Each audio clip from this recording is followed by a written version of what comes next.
Welcome, everyone. We are here on the CFESA podcast with Erin Thompson, a recipient of the Fall 2024 Support Hero Scholarship. So congratulations again, Erin, on winning this scholarship. The Young Professionals Committee vetted all the applications, and you are the only one this term to receive it. So congratulations again. We are very excited for you. Thank you very much. You're welcome. So I just wanted to get a little bit of a background on how you got in the industry, how long you've been in the industry, and kind of what your career progression has looked like. Yeah. So getting into the industry, I don't know. I don't know how interesting it really is. Kind of my path, going back to school, when my generation, when we were in school, like college was really pushed for us. The trades were kind of talked down about. It wasn't something that, you know, seemed like a viable option at that time. But I knew that I didn't want to go to college. It wasn't something that was on my radar. I didn't like school. Um, I knew for me personally, I did want to graduate high school. I don't know why, because I hated school, but I did want to finish that part of my schooling. Um, but I didn't want to graduate, or I didn't want to go to high school or college. Sorry. Um, but from there, like I kind of graduated high school and I had no idea what I wanted to do.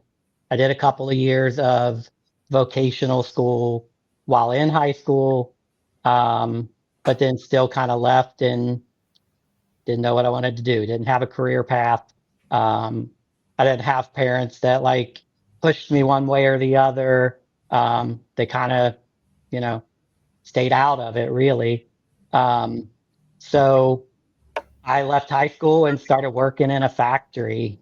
So at 18 years old, went to a factory working night shift from 6 p.m. to 6 a.m., 12-hour shifts, and hated it.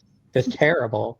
Like I look back on that even today, and it's like, as an 18-year-old kid, like I wouldn't want my kids doing that. Like it was terrible. Like it consumed my life. So I did that for a couple of years.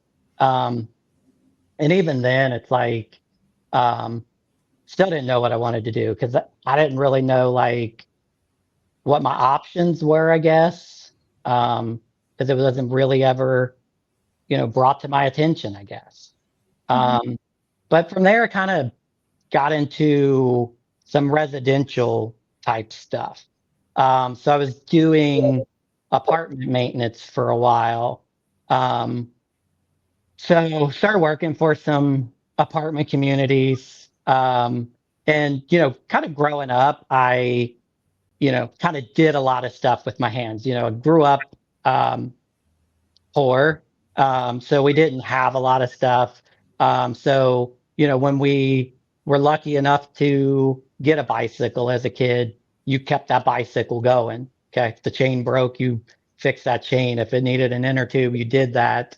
And then when I started driving, my cars, when I started driving were, maybe $500 if I was lucky. So, I was always kind of working with my hands. So when I got into the residential stuff and, started kind of working with my hands there, it really felt like something that kind of came natural to me. Um, so I did that for 7 or 8 years. Still, 20 years old then. Um, and, I really did enjoy that. It was something that I liked doing. I got to learn a lot of new stuff. It's something that I really got into during that time was working with HVAC, so residential HVAC. For most apartments, they'll kind of sub that stuff out. I started to learn that. Started, getting certifications, getting training and stuff on that, which in return saved them money Okay, so I got really good at the HVAC side of it, and I really liked it. I liked the troubleshooting. I liked the being able to fix things and get it up and going a lot better than I liked the other part of the residential side of, clearing drains and fixing garbage disposals and, painting walls, that kind of Mhm. stuff. So I really liked that HVAC side of it. Um, so from there, I just there was a um, restaurant chain, and they were hiring for facilities manager, steak and shake restaurants. I'm not sure if they have those over by you all, but they were kind of like up the East Coast here. Yeah. So I managed the Cincinnati area for them for years, and I took care of facilities for them. So we did everything from kind of the roof down, and that was my first introduction really into like the food service repair side of it. Um, and, honestly, when I applied for that job, I was like, I'm not going to get this job because I don't have what they are looking for. But they did hire me. So, with that job, um, I was able to learn a lot of the food service commercial side of the trade, working on their Frymaster fryers, working on the Hobart equipment, working on the mixers, all that different kind of stuff. So that job was kind of like I was the only one in the Cincinnati area. And a lot of times I was covering, a giant part of Ohio. So it's kind of like a sink or swim. So, I learned a lot, but it had me working, 50, 60, 70, 80 hours in a week. And I had, young kids at home at the time. So that was very taxing. So, it did teach me a ton. And I look back at it now and I'm grateful for that part of it. But I couldn't do that for the rest of my life. And I knew that. So I came to CPS, Commercial Parts and Service, in 2011. Um, and it's been a really great transition for me. I was able to really kind of build on the skills that I started with Steak and Shake, um, where they had, every restaurant had Frymaster fryers, every restaurant had, Hobart griddles. Now I come to CPS, and not only are you working on Frymaster fryers, but you're working on Pitco and all these different fryers, and you're working on all the different griddles. Um, so that was kind of like how I got into this industry. Um, so, starting in the residential side and then just kind of working my way into it, knowing that I was always kind of liked working with my hands, but didn't really have a path for myself. And I just kind of, I guess, worked my own path. And things just kind of fell in line for me, I guess. Awesome. Well, thank you for that. I can relate a little bit with my generation, being more forced into going to the traditional 4-year college and trades not really being a viable option. I grew up knowing I would go to college because that was what was expected of me, and there wasn't really much else besides determining at 18 what my major would be and what my career goals would be. So yeah, I think that the trades are such a good opportunity for a lot of people, and I'm glad that I think things are starting to change in that way. So I think it is going in a good direction. So you started off as a technician at Commercial Parts and Service? I did. Okay. Yeah. And then how did you kind of transition into being in a more of a support role? Yeah. So, like I said, I started with CPS in 2011. I spent more than 10 years in the truck, out doing field service for CPS, Mhm. um, and just, gaining experience all the time. And, the CPS has always been really good to me. They've given me a lot of chances. The training has been really great. Like I've been to so many different manufacturers. I've learned so much while being here. So part of my last, several years of being in the truck, my primary focus was a lot of times when we got new techs was, I was the guy that they were riding along with. Making sure that they were trained, making sure that they were ready to go out on their own.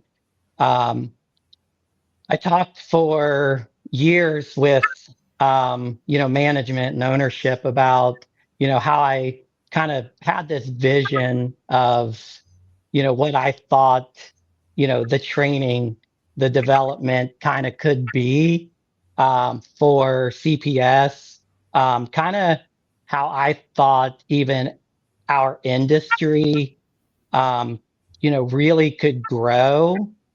And that's kind of what they have let me do, which has been really great. So it's been a weird transition coming from the truck to being more of a support role. Um, but yeah, just spending all the time in the truck has, given me a different perspective now dealing with, the incoming apprentices that we have, and, the field technicians that we still have. Awesome. Yeah, no, I think that's great. I think a lot of the young professionals with the Young Professionals Committee and CFESA, one of the big topics within the last year has been learning how to kind of advocate for yourself and what you want out of your career within your company. So I think that that's awesome that you were able to kind of say, hey, this is a vision that I think would be great, and I think I'd be a good person for that. And that was able to happen for you. So that's awesome. So to switch over to the scholarship more, how did you hear about the Support Hero Scholarship? Yeah, so I get on the CFESA website quite often. Um, as you know, I'm the one that schedules the CFESA train. Like if we send somebody to CFESA training, I'm on there for that. So I try to stay on top of what you guys have scheduled. So I'm on there for that. Follow on, LinkedIn and Facebook and all that kind of stuff. So I'm also the one that, schedules the CFESA exams and all that kind of stuff. So I kind of stay on top of what CFESA has going on pretty good anyways. Kind of followed the Service Hero Scholarship. I try to get all of our techs to fill out that, but especially any of my new apprentices that come on board. I really push them to do that. So just kind of in that, you don't, I spend a lot of time like doing the encouraging of like them to do that because it helps them in their career. And I kind of push that over to the side, not really even thinking about why I should do this and think about my own career and what it means for my advancement and, my goals when it comes to, what I'm trying to do here and, this industry for me. So that's kind of what it was. Just, hey, let's give it a try. Yeah, that's awesome. So you, the Service Hero Scholarship has been around longer than the Support Hero Scholarship. So we had mostly focused on trying to get more technicians into the industry, and that's why we started the Service Hero Scholarship, because that's what we're always hearing from our members. We need more technicians in the industry. We need more technicians in the industry. So we tried to find scholarship funds, to get them into the industry. But our young professionals who have been over the scholarship for about 6 years now, maybe about 2 years ago, decided, I think we're kind of missing out on the support staff and everybody else that's in the company that is helping it run successfully and helping those technicians. The technicians are obviously very key to what our companies do, but so is everybody else in the office that's making it happen. So we kind of wanted to give back to the other side of it. So that's been, I think, about 2 years now we've been doing this. And you're very into training, especially with technicians in the industry. So Knowing that you received a scholarship that you can use to further your education, what are you kind of looking to do with it? So, and I knew that this question was going to be asked. And, I think when you first called me, that was back in December. So I've had a long time to think about this. Mm-hmm. And um, honestly, it's still something that I'm trying to figure out. Mm-hmm. Um, just because I want to make sure that what I use this for has the greatest impact that I can get out of it. Mm-hmm. Um, so I'm, you know, have become very passionate about the education in this role because that is what my role is about, is making sure that my team, that the technicians that work for us are educated. Um, so I've considered different things.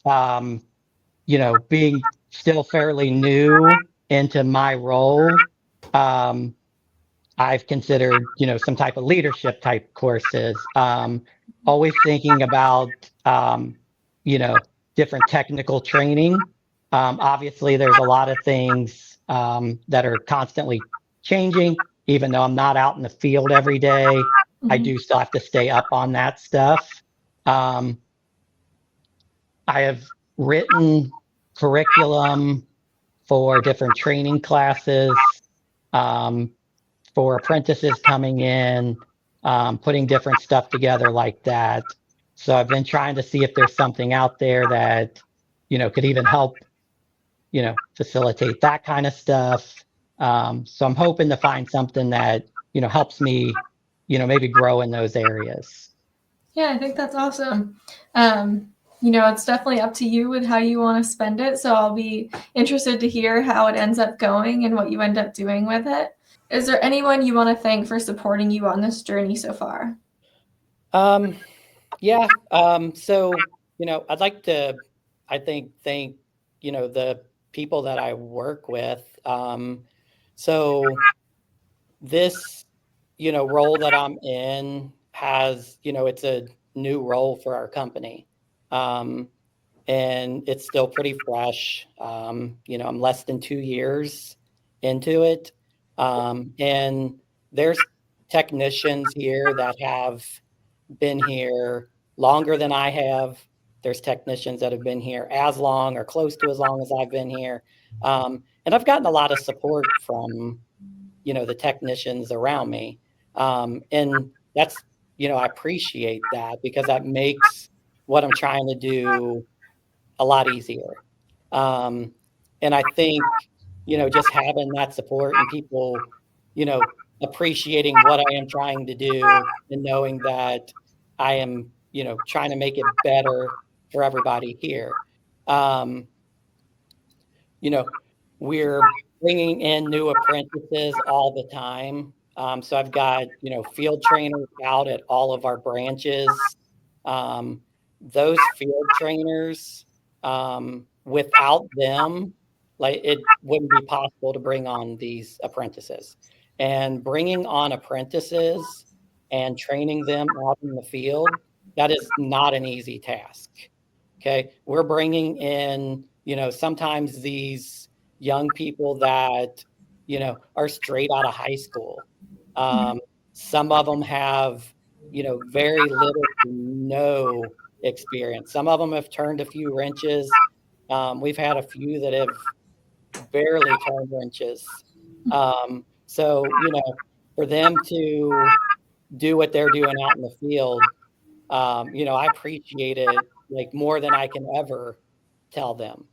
Obviously I appreciate and, I have thanked, um, you know, CPS, Jeff and Steve, the, what they've allowed me to do, what they have done for me over the years, the management here at CPS, those things have just been great. Like I can never thank them enough for the opportunities that they've given me. And they've really allowed me to take what my vision is, and I'm not going to say unrestricted to run with it, but they've really allowed me to take what I felt like I needed to do and just really do it. And just, I've also learned that there's a lot of people in this industry that if you reach out to, they're willing to help you. And that I appreciate that as well. Like, even if it's just like a quick question, like, what would you do in this situation? Or, and as crazy as it sounds, like just like following certain people on like LinkedIn, like they'll throw a video out there and you're just like, dude, that was cool. Thanks for posting that. You know what I mean? That kind of stuff. I appreciate those things. Yeah, I have to agree. I started in the industry about 6 years ago now, and I had no idea about this part of the industry. So it was very helpful for me too. So many people coming in and helping kind of teach me about all the different segments of the industry and different things. It's a really good industry to work in with so many people that are willing to help, even if they're not at your company. Yeah, I've reached out to a few people that, don't work for us, that work for, different service companies. And everybody's always been willing to help, which is awesome. Yeah. So is there any career advice that you've kind of learned now that you wish you had earlier on in your career? Yeah, I think, kind of networking a little more. I think a lot of times especially as technicians, we kind of, stay within our little group of people. And it kind of goes back to what I just said. Like, there's a lot of people in this industry. There's a lot of knowledge in this industry. Use that knowledge that's out there. And, be a leader in the industry. I think that's what does get you ahead, is just, show your leadership skills, from the beginning. You may think that your job path as a technician, but if you want to move into a leadership role, show your leadership skills, make sure that you're carving your own path. Yeah, I love that. What would you say your definition of success is? That's kind of a big question. Yeah. So for me, right now, so definitely for what I'm doing, it's seeing the success that comes from what I'm putting out there. So when I bring in, a group of new apprentices, and we get them through their field training and they go out into the truck, that's something that makes me proud. You know what I mean? That's something that makes me feel like I was successful. Their, trainers are successful. They are now doing something that makes them successful. So watching them grow, which for us, it's still a new process. So as we see them grow over the next few years, I get to see their success even more, which means I get to see my success even more.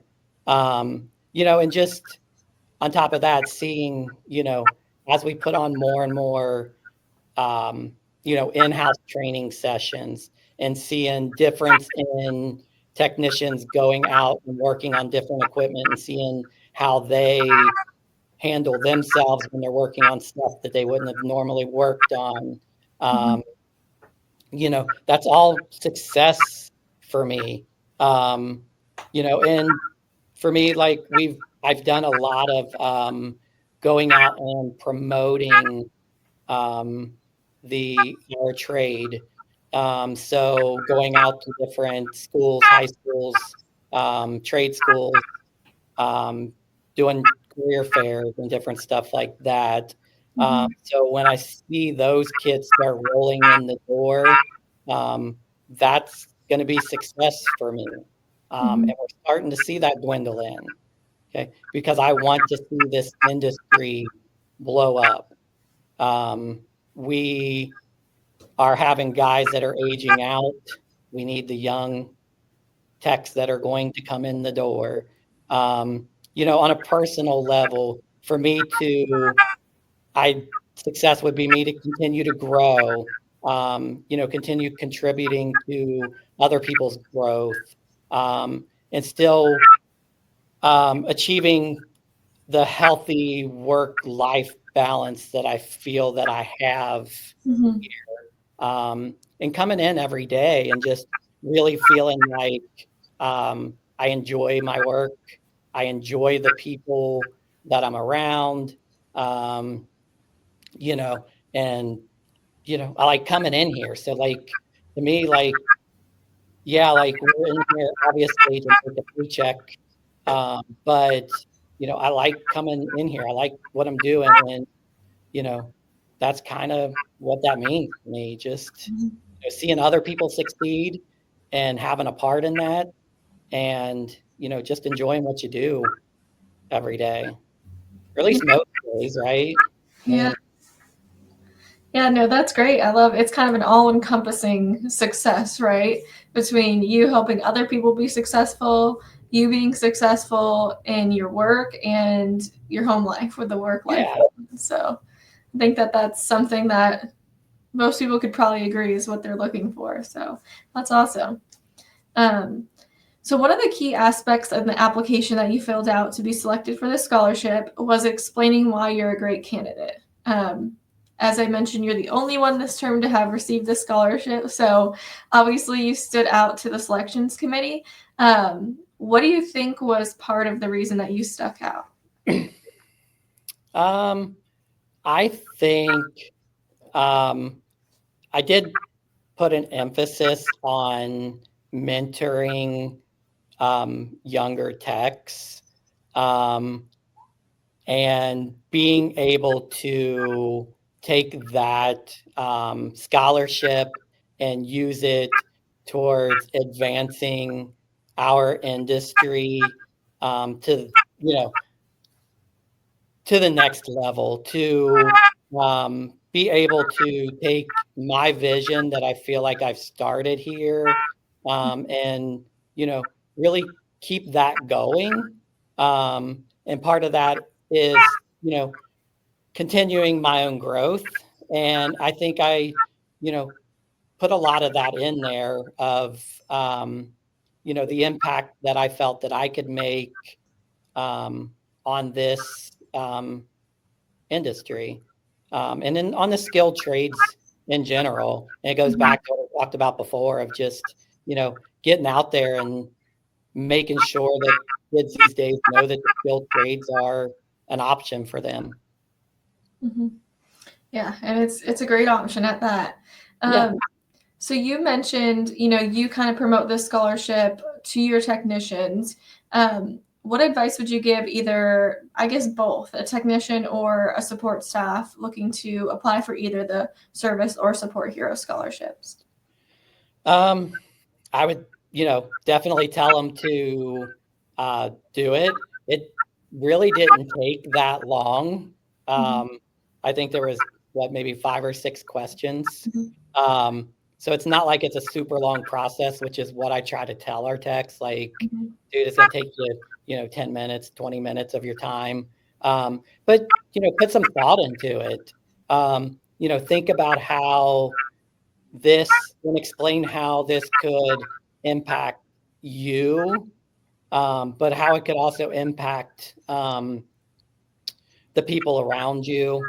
How it could impact the company, how it could impact their industry. Because I think that's what it is. Yeah, we want to award people that, are new to the industry that, could use this money. But, we want it to impact as much as possible, right? We want it to have a ripple effect to where, if we can have it impact multiple people, that money goes even further. So I think just, kind of explaining that and how, your impact is going to impact multiple people. So like, for instance, if, our field trainers are applying for this, their impact is going to impact multiple people, So just kind of explaining that. Yeah, awesome. I guess just one last question for you. Is there anything else you want to kind of mention about this process or the industry, your job, anything? No, I mean, I just, I really, this industry for me, over the last, 15 plus years, has really been one that I have grown to really enjoy. It has been an industry that's been really great to me. CFESA, I think, is a great organization.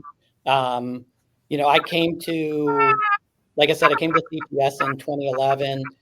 It was one of my goals to try to become a master tech as quickly as I could. And I became a master tech in 2014. So I was, that's kind of always been my goals. It's like, I wanted to learn and I wanted to, do everything I could as quickly as I possibly could. And I don't want that to stop now either. But, I, appreciate everything that CFESA does and, the trainings that are out there, and this industry, like I said, this is a great industry. I get out there all the time and just try to boost this industry and, commercial parts and service. I love this company. I can't speak highly enough of them and, Steve and Jeff and everybody here. And it's been great. And I appreciate, this opportunity and everybody over at CFESA and, the people that voted and decided on this. I appreciate it. Yeah, well, we appreciate you and thanks again for coming on here and chatting with us and for applying and for, using your platform at CPS and your passion for the industry to kind of, go to career fairs and talk about it and, encourage other people to continue to strive for their best like you have done. I think it's really great to see how passionate you are and all the things that you want to do with it. So we can't wait to see what you do. I know you're going to do great things. So thanks again for being on here. Congratulations again for receiving the scholarship and for being a master technician. Yeah. And then for our viewers, just stay tuned for future episodes and we'll talk to you soon. Thank you. Thank you.